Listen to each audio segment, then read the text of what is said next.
For those that don't know, I'm talking to Ciaran Doran, and we're talking ISE. But Ciaran, give us a quick insight into the link between your turbo trainer and ISE. Hey Simon, good to see you again here. I know what you're thinking. Why aren't we out on the bike together? Why am I on my turbo trainer? Well, I'm riding in sympathy, or let's say in empathy, with my good friend Juan Jose Villa from Equipson in Valencia. We all know that Valencia was hit this year with floods. It caused a major disaster. And Juan organizes Bike Fest 25 from Valencia to Barcelona for the ISE show. He'll be doing it next weekend. So, in honor of the Valencian flood victims, Juan has set up a charity called AVforValencia.org. And it's an amazing thing to do. You know, we all sometimes in our lives get hit with a disaster of some sort, but it's how we respond in adversity that really makes us who we are. Juan has done an amazing job. So I want to ride these miles that I can here, kilometers that I can here in England, before I get to Valencia in empathy with Juan and his team going to Barcelona next weekend to raise money for AVforValencia, which is helping the flood victims. One of his posts on LinkedIn really touched me. It was about a man called Pepito, who owns a bike shop for many, many decades, one of the older gentlemen of the industry in cycling in Valencia, and his shop was completely wrecked with the floods. So if you're a cyclist, do it for Pepito. If you're not, please donate what you can, small or large, to avforvalencia.org. Absolutely. Well, best of luck for that, Ciaran, and we'll put that link in the description of the video as well for everybody. Now, back to the day job, Ciaran. You've been busy preparing for the AV Broadcast Summit over at the show. Can you tell us about the key themes and objective for ISE this year? So the key objective has always been with the Content Production and Distribution Summit. It's now known as the AV Broadcast Summit. The key objective has always been to help bring alive the ability for brands and corporates to become their own broadcasters. Some, let's say at the top of the pyramid, who've got a little bit more money, who are a little bit more adventurous, have been doing this for a number of years. So the purpose of the event at ISE, the AV Broadcast Summit, is to help spread the word and the understanding through both the technologies and the knowledge of people who are already doing it, that this is available to all. People have been making content for many years, and I think it's the delivery of the content through OTT streaming platforms, or what I prefer to call cloud broadcasting, because it is broadcasting at its highest quality and broadcasting that to end users, end consumers of the brands and the corporates that are doing that. They know our emails, they know our phone numbers, they know our buying patterns. So why not, if we've already got that engagement with them, why not serve them some exciting content? And the purpose of the summit in its agenda is to bring a little bit of enlightenment and education about the different technologies that are available to be able to achieve those goals. Interesting stuff. So we've been talking about AV and broadcast technologies converging for quite a while now. How do you see them shaping the future of content creation? Well, as I mentioned in the program, the democratization of content creation is already well underway. We like these phrases of convergence, democratization. What does it really mean? It means that anybody can get access. It means that you're going to be less focused on where a skilled, talented, creative artist is located geographically, or in which industry necessarily. And we're going to be looking at a market which is now easy to access with technology for people who want to actually create content and deliver it. It's becoming not only accessible, it's becoming more exciting, because brands are creating their own content, have been creating their own content for a number of years.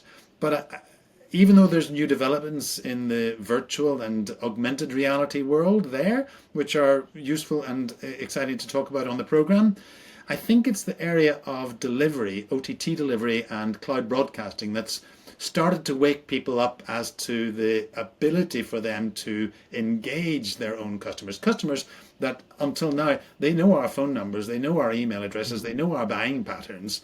And so now they want to engage directly with us rather than indirectly via other platforms. Yeah. So just picking up on something you were saying there, I mean, I've been to ISE for quite a few years now, and each show I've noticed more and more virtual studios popping up around the show floor. How are things like virtual studios, augmented reality and AI, how are they being integrated into AV and broadcast workflows these days? Well, virtual studios and, dare I say it, also remote production are both big areas in traditional broadcaster workflows now. You can have the Rugby World Cup being produced from a warehouse in a remote location, which is much cheaper to facilitate, and you can do that with a remote crew, which reduces the costs of the people going to the event. That's if you're having live events. If you're having virtual production, and you can use virtual studios, augmented reality, various different forms of those of XR technologies to make it appeal as if you are in New York, as if you are driving through the streets of Paris, as if you are sitting at a cafe in Paris, whereas actually the production is taking place in the state of New York, for example. So that's what I think makes it quite exciting for brands to be able to create exciting content for them, for their clients, without actually having to physically go to some of these locations. I'm not a gambling man, Ciaran, but I would make a prediction that one of the hot topics coming out of ISE, like many other technical shows these days, is AI.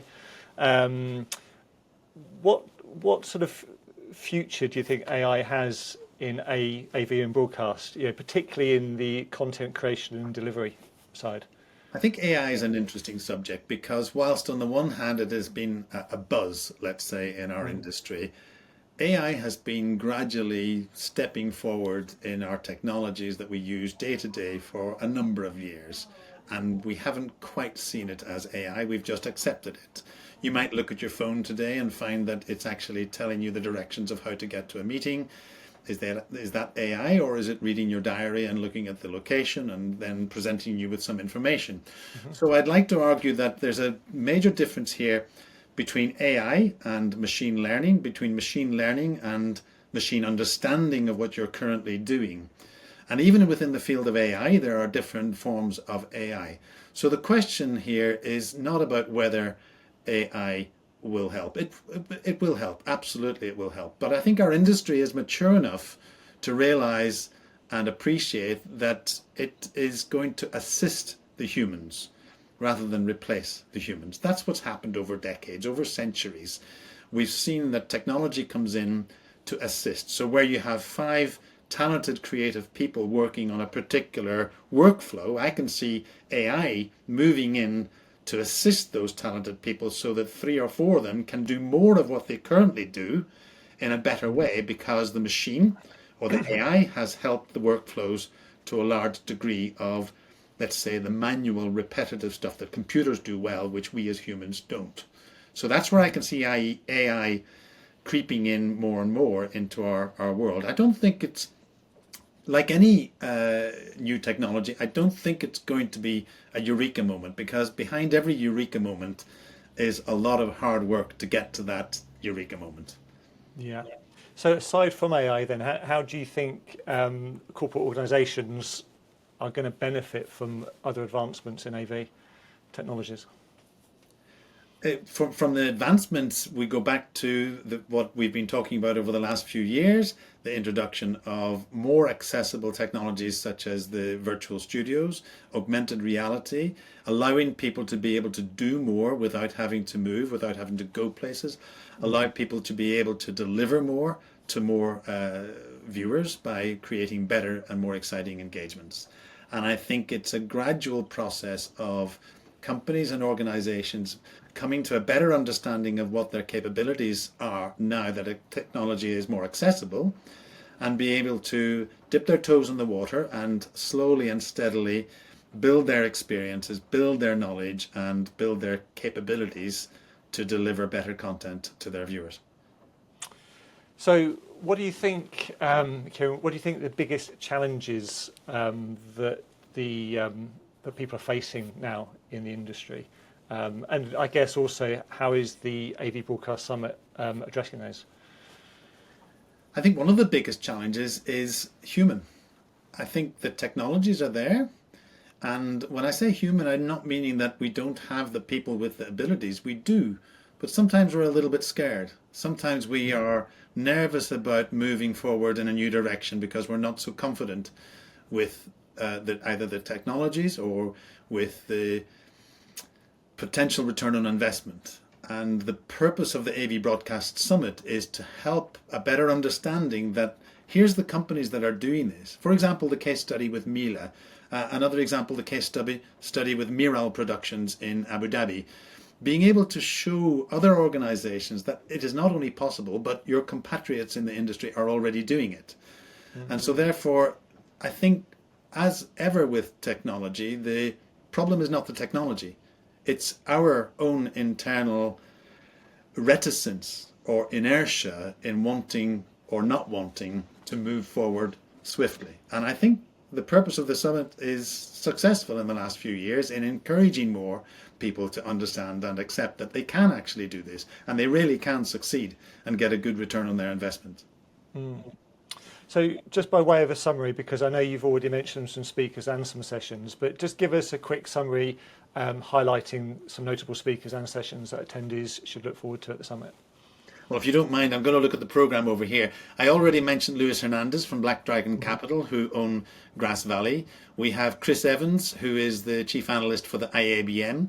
And we have Rebecca Jackson from the Caretta Research Organization. So already we have a wide range of industry research presenters giving us a good update on the trends in the industry. We have a study of the different technologies, for example, NDI versus IPMX versus SMPTE ST2110. Rob Moody, Neve Spikings from DB Broadcast, Rob's from Matrox, Sven Bauschle from Lang AG, and Roberto Musso from NDI will be joining that panel. We have Christian Mosner and Jack Adair talking about, as I mentioned earlier, the Miele case study where Miele have introduced their own studio. We have how to build a corporate media center, which is Miral Productions in Abu Dhabi.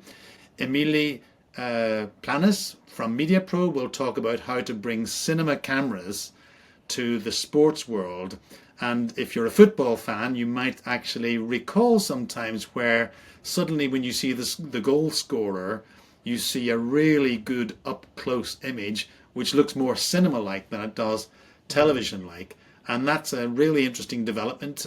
Emily will talk to us about how they have worked with the camera manufacturer and what the obstacles and what the challenges have been to get to this ability to be able to use a cinema camera in television production use.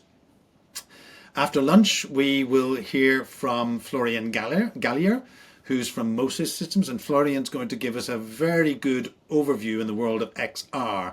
What groundbreaking technologies have changed since the last time we spoke about XR at the summit. Then Chris Evans is going to come back and talk about the democratization of media tech, as I spoke earlier.